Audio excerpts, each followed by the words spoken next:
Your question is, if you could say something to your money, what would you say? And if your money could say something to you, what would you say? I just want to start there, softening the ground with that.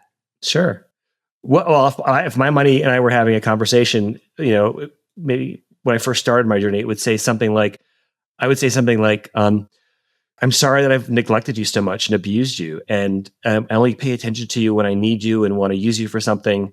Or that, I tend to be kind of avoidant in my relationship with money in my life, and have a history of pushing it away or not wanting to talk about it or not wanting to deal with it.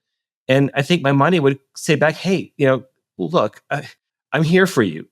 There's an abundance of me. You don't need to be so terrified of me all the time. I'm here to help you. I'm a tool to help you put your love into action and to be of service in the world. So stop neglecting me. Stop treating me like I'm some toxic, substance that you need to avoid that's going to pollute your soul. Because it's just, the more you push me away, the more you disempower yourself and the more you leave yourself at the slings and arrows of outrageous fortune. Because, without a robust financial background or foundation, then the vicissitudes of life are quite toxic. Like, we now know from the research that your socioeconomic status is the best predictor of mortality.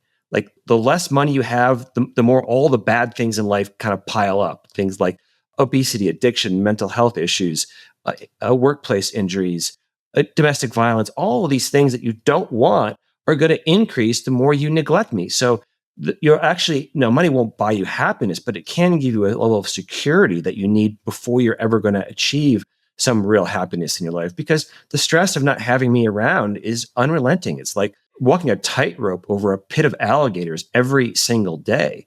And that stress will eat away at you. So stop abusing me, stop neglecting me, and give me the respect and love that I deserve.